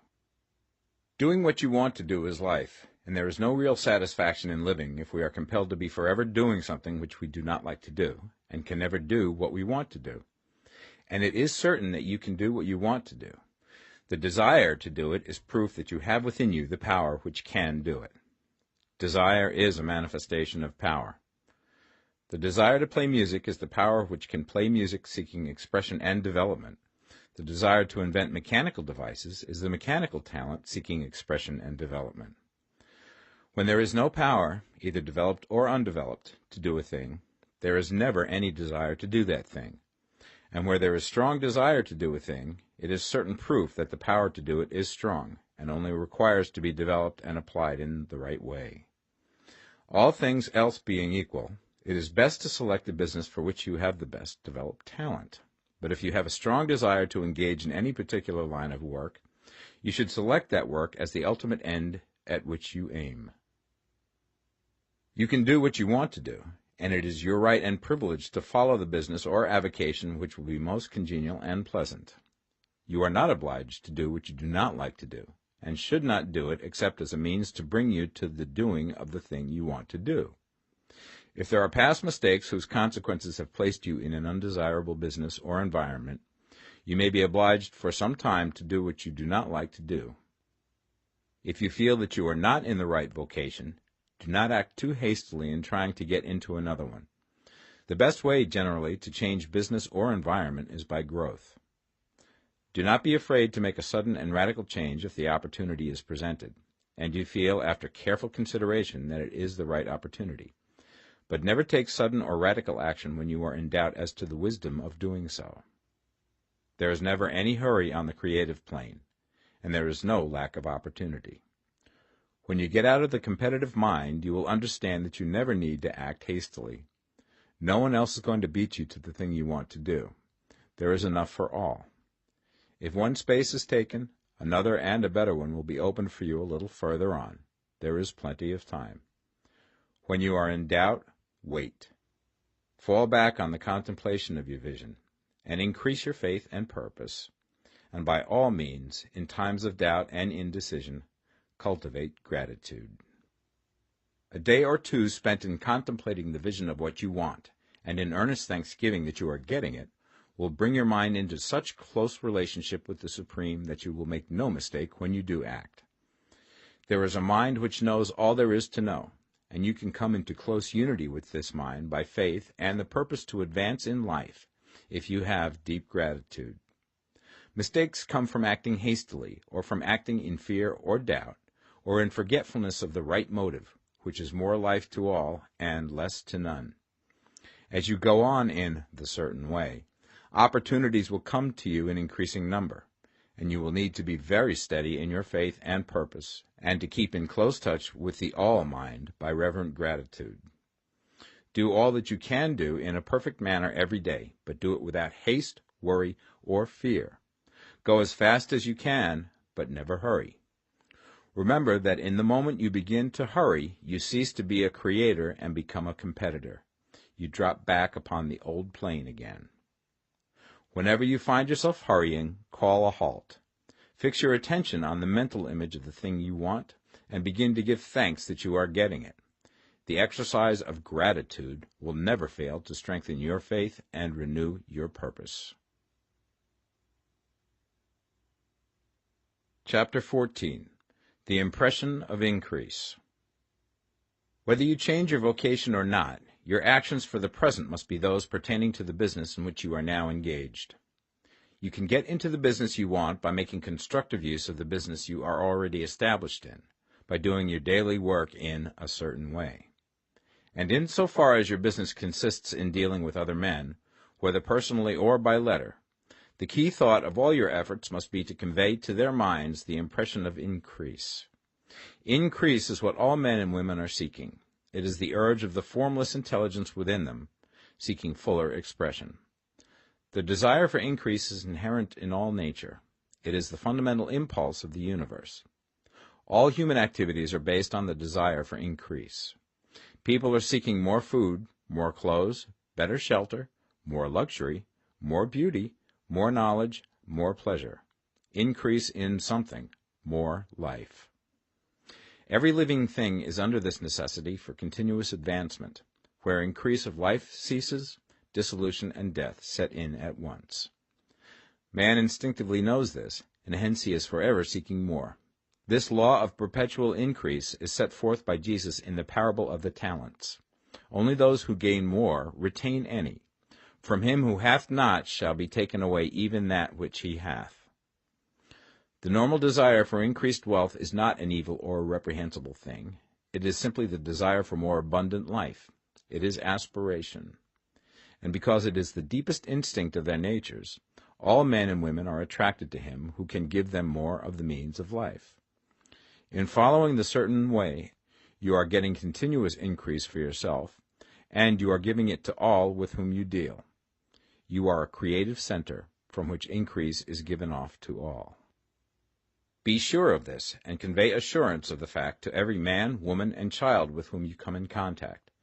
No matter how small the transaction, even if it be only the selling of a stick of candy to a little child, put into it the thought of increase, and make sure that the customer is impressed with the thought. Convey the impression of advancement with everything you do, so that all people shall receive the impression that you are an advancing man, and that you advance all who deal with you. Even to the people whom you meet in a social way, without any thought of business, and to whom you do not try to sell anything, give the thought of increase. You can convey this impression by holding the unshakable faith that you, yourself, are in the way of increase, and by letting this faith inspire, fill, and permeate every action. Do everything that you do in the firm conviction that you are an advancing personality, and that you are giving advancement to everybody. Feel that you are getting rich, and that in doing so you are making others rich, and conferring benefits to all. Do not boast or brag of your success, or talk about it unnecessarily. True faith is never boastful. Wherever you find a boastful person, you find one who is secretly doubtful and afraid. Simply feel the faith, and let it work out in every transaction. Let every act and tone and look express the quiet assurance that you are getting rich, that you are already rich. Words will not be necessary to communicate this feeling to others. They will feel the sense of increase when in your presence and will be attracted to you again. You must so impress others that they will feel that in associating with you they will get increase for themselves. See that you give them a use value greater than the cash value you are taking from them. Take an honest pride in doing this, and let everybody know it, and you will have no lack of customers. People will go where they are given increase, and the Supreme, which desires increase in all, and which knows all, will move towards you men and women who have never heard of you. Your business will increase rapidly, and you will be surprised at the unexpected benefits which will come to you. You will be able from day to day to make larger combinations, secure greater advantages, and to go on into a more congenial vocation if you desire to do so. You must never lose sight of your vision of what you want, or your faith and purpose to get what you want. Let me here give you another word of caution in regards to motives. Beware of the insidious temptation to seek for power over other men. Nothing is so pleasant to the unformed or partially developed mind as the exercise of power or dominion over others. The desire to rule for selfish gratification has been the curse of the world. For countless ages, kings and lords have drenched the earth with blood in their battles to extend their dominions, this not to seek more life for all, but to get more power for themselves. Today, the main motive in the business and industrial world is the same. Men marshal their armies of dollars and lay waste the lives and hearts of millions in the same mad scramble for power over others. Commercial kings, like political kings, are inspired by the lust for power. Jesus saw in this desire for mastery the moving impulse of that evil world he sought to overthrow. Read the 23rd chapter of Matthew and see how he pictures the lust of the Pharisees to be called master, to sit in the high places, to domineer over others, and to lay burdens on the backs of the less fortunate. And note how he compares this lust for dominion with the brotherly seeking for the common good to which he calls his disciples. Look out for the temptation to seek for authority, to become a master, to be considered as one who is above the common herd, to impress others by lavish display, and so on.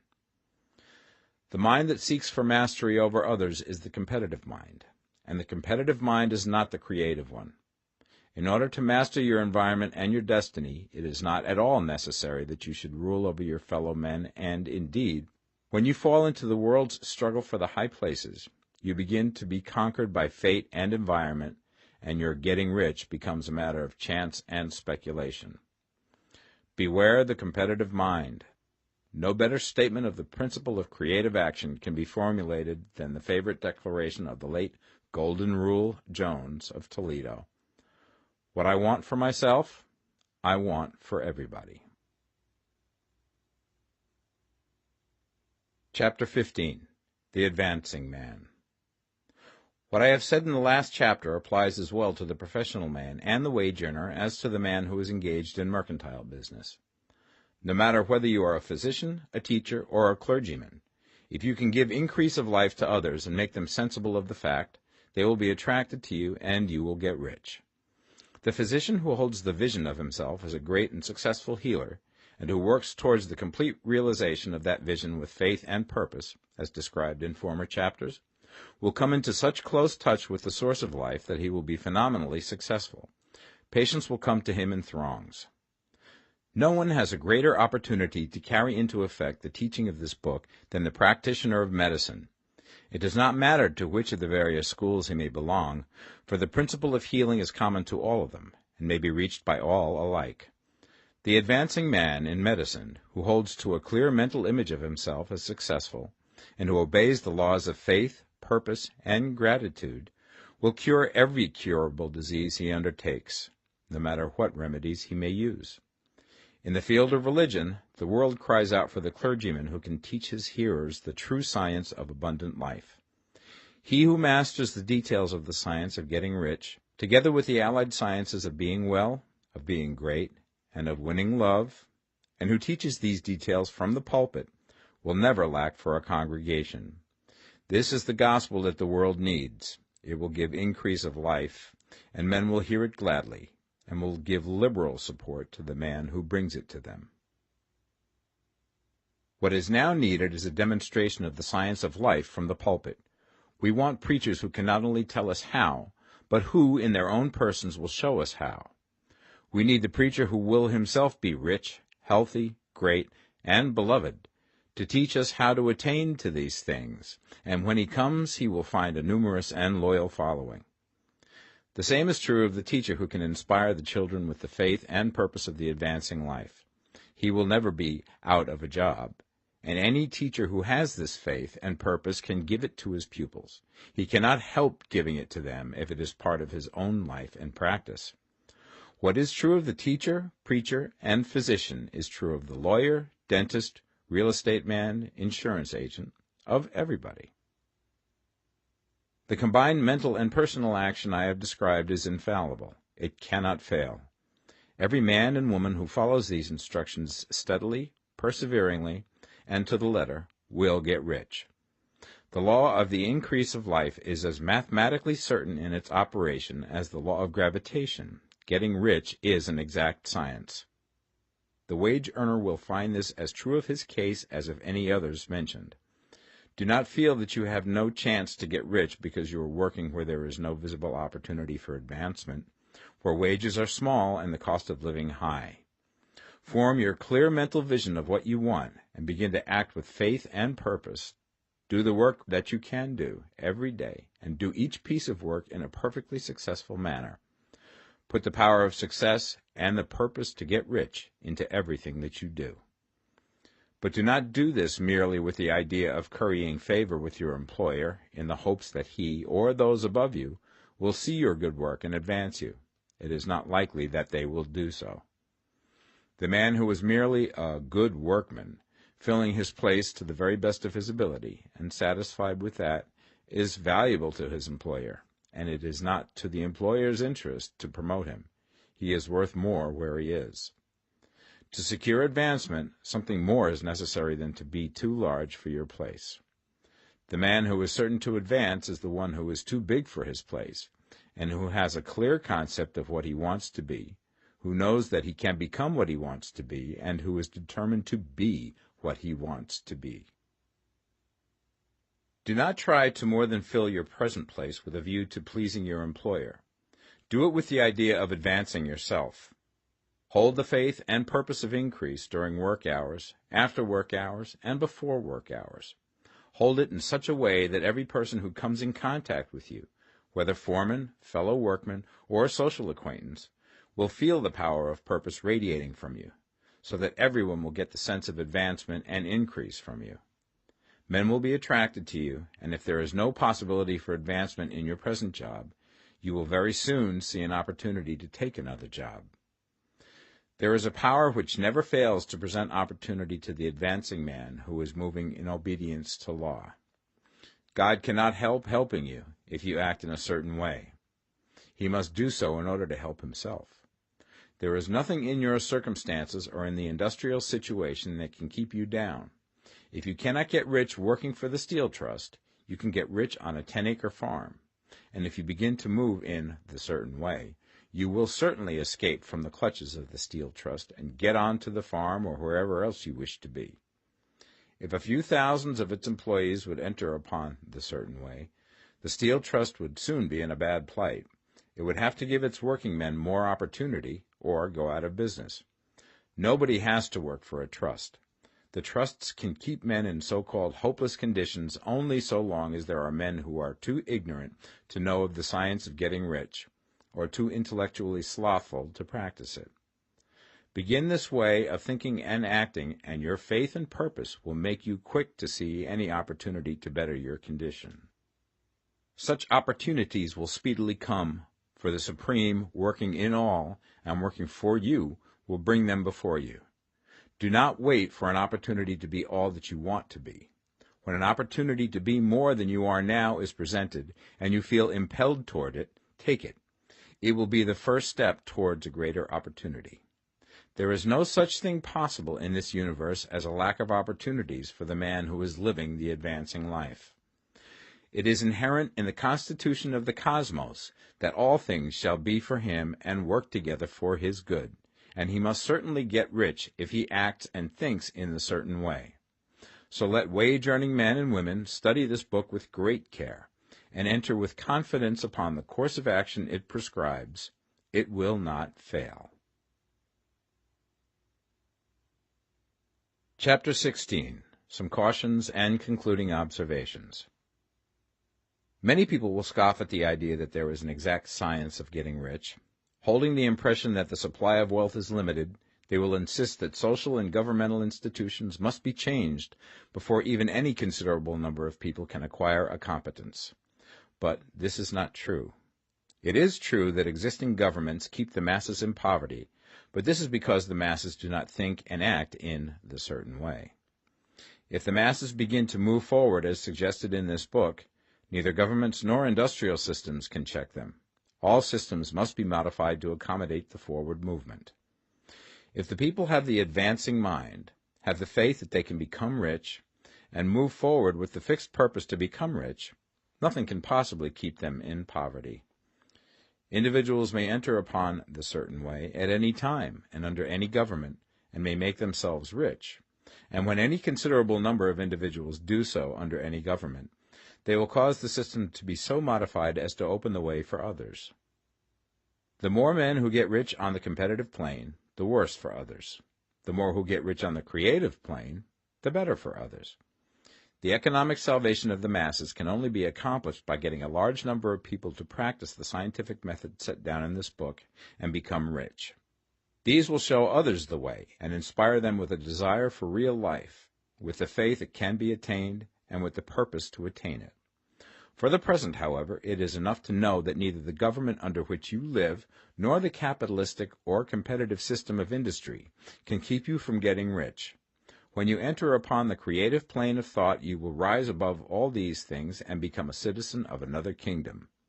But remember that your thought must be held upon the creative plane. You are never for an instant to be betrayed into regarding the supply as limited, or into acting on the moral level of competition. Whenever you do fall into old ways of thought, correct yourself instantly, for when you are in the competitive mind, you have lost the cooperation of the mind of the whole. Do not spend any time in planning as to how you will meet possible emergencies in the future, except as the necessary policies may affect your actions today. You are concerned with doing today's work in a perfectly successful manner, and not with emergencies which may arise tomorrow. You can attend to them as they come.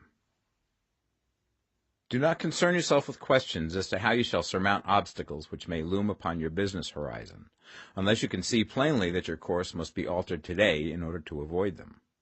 No matter how tremendous an obstruction may appear at a distance, you will find that if you go on in the certain way, it will disappear as you approach it, or that a way over, through, or around it will appear. No possible combination of circumstances can defeat a man or woman who is proceeding to get rich along strictly scientific lines. No man or woman who obeys the law can fail to get rich, any more than one can multiply 2 by 2 and fail to get 4. Give no anxious thought to possible disasters, obstacles, panics, or unfavorable combinations of circumstances. It is time enough to meet such things when they present themselves before you in the immediate present, and you will find that every difficulty carries with it the wherewithal for its overcoming. Guard your speech. Never speak of yourself, your affairs, or of anything else in a discouraged or discouraging way. Never admit the possibility of failure, or speak in a way that infers failure as a possibility.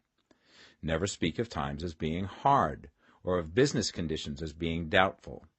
Times may be hard and business doubtful for those who are on the competitive plane, but they can never be so for you. You can create what you want, and you are above fear. When others are having hard times and poor business, you will find your greatest opportunities. Train yourself to think of and to look upon the world as a something which is becoming, which is growing, and to regard seeming evil as being only that which is undeveloped. Always speak in terms of advancement. To do otherwise is to deny your faith, and to deny your faith is to lose it. Never allow yourself to feel disappointed. You may expect to have a certain thing at a certain time and not get it at that time, and this will appear to you like failure. But if you hold to your faith, you will find that the failure is only apparent. Go on in the certain way, and if you do not receive that thing, you will receive something so much better that you will see that the seeming failure was really a great success. A student of this science had set his mind on making a certain business combination which seemed to him at the time to be very desirable, and he worked for some weeks to bring it about. When the crucial time came, the thing failed in a perfectly inexplicable way. It was as if some unseen influence had been working secretly against him. He was not disappointed. On the contrary, he thanked God that his desire had been overruled, and went steadily on with a grateful mind.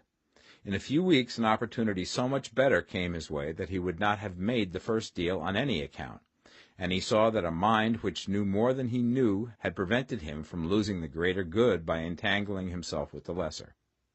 That is the way every seeming failure will work out for you, if you keep your faith, hold to your purpose, have gratitude, and do, every day, all that can be done that day, doing each separate act in a successful manner. When you make a failure, it is because you have not asked for enough. Keep on, and a larger thing than you were seeking will certainly come to you. Remember this. You will not fail because you lack the necessary talent to do what you wish to do.